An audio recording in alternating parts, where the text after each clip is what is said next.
तब्दील होकर normally close बन जाता है। बिल्कुल इसी जगह पर लगा देते हैं। बोर्ड में लगाता हो तो हमारी लाइट कितनी तेज हो जाती है।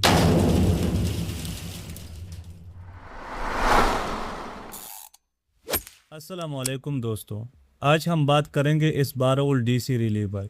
देखने में ये मामूली सा पुर्जा है, लेकिन ये बड़े सर्किट्स को ऑटोमेटिक बना देता है।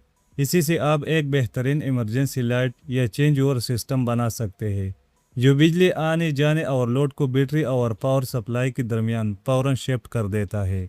तो जैसा कि आप देख सकते हैं कि इसके ऊपर ये तमाम तफसीलात लिखी हुई है कि ये रिले 12 वोल्ट डीसी के लिए बनाई गई है। तो चलिए अब मैं आपको इसकी तमाम तफसीलात दिखाता हूँ। इसके ऊपर 5 टर्मिनल बनाए गए हैं, 1 2 3 4 और 5। और ये तमाम टर्मिनल्स अलग अलग काम के लिए इस्तेमाल होते हैं। ये पहला टर्मिनल इसकी कॉइल का है, जहां आप प्लस या माइनस की कोई भी एक तार लगा सकते हैं। और ये दूसरा टर्मिनल भी इसकी कॉइल का है, जहां आप जमा या मनफी की दूसरी तार लगाकर रिले को ऑन कर सकते हैं। और ये दरमियान वाला इसका कॉमन टर्मिनल है। जब रिले ऑन पोजीशन में हो तो पावर सप्लाई से, और जब आप पोजीशन में हो तो बैटरी से इसी टर्मिनल के ज़रिए हमारा लोड आगे जाता है। और ये ऊपर वाला इसका NC यानी नॉर्मल क्लोज टर्मिनल है। जब रिले अप पोजीशन में होती है तो ये टर्मिनल कॉमन के साथ अटैच होता है। जब रिले ऑन पोजीशन में होती है तो ये ऊपर वाला नॉर्मली ओपन टर्मिनल तब्दील होकर नॉर्मली क्लोज बन जाता है। आइए अब इसके मुकम्मल कनेक्शन करते हैं और इसे प्रैक्टिकली चलाकर देखते हैं। ये हमारे पास एक DC पावर सप्लाई है, जिसके 2 आउटपुट तारे हैं, प्लस और माइनस।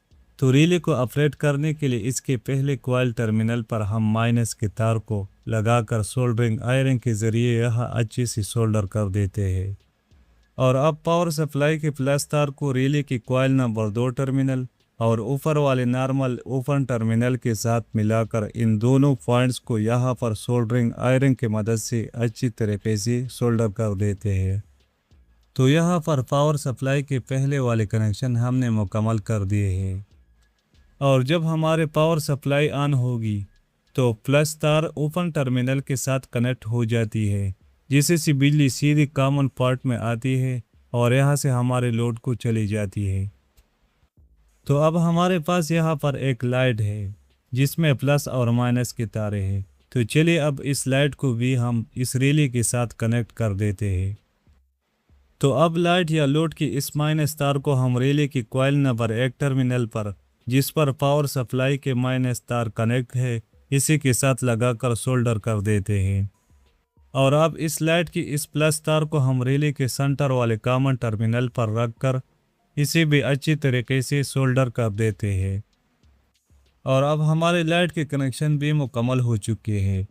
और अब हम इस रिले के साथ 2 और तारें लगा देते हैं, जो बैटरी के प्लस और माइनस के लिए इस्तेमाल होती है। और इसकी न्यूट्रल तार को भी रिले के पहले पॉइंट पर, जिस पर लाइट और पावर सप्लाई के न्यूट्रल तार कनेक्ट है, बिल्कुल इसी जगह पर लगा देते हैं।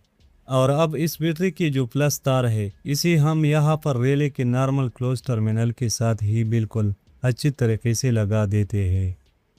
तो अब बारी है यहाँ पर फाइनल कनेक्शन करने की।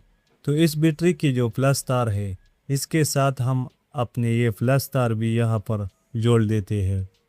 और अब हम यहाँ पर इस बैटरी के माइनस तार के साथ ये जो दूसरा माइनस तार है, इसी भी लगा देते हैं।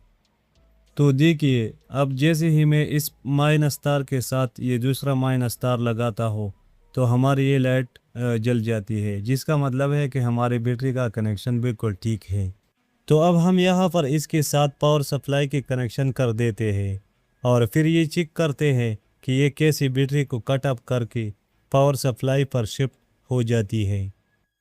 तो देखिए जैसे ही मैं इस पावर सप्लाई का स्विच बोर्ड में लगाता हूँ तो हमारी लाइट कितनी तेज़ हो जाती है, जिसका मतलब है कि ये सर्किट बिल्कुल ठीक काम कर रहा है और इसने बैटरी को कट अप कर दिया है। और जैसे ही मैं यहाँ से वापस स्विच निकालता हूँ तो ये दोबारा बैटरी पर शिफ्ट हो जाता है। स्विच दोबारा लगाने पर ये फिर से सप्लाई पर शिफ्ट हो जाती है। तो अगर आपको हमारी ये वीडियो अच्छी लगी हो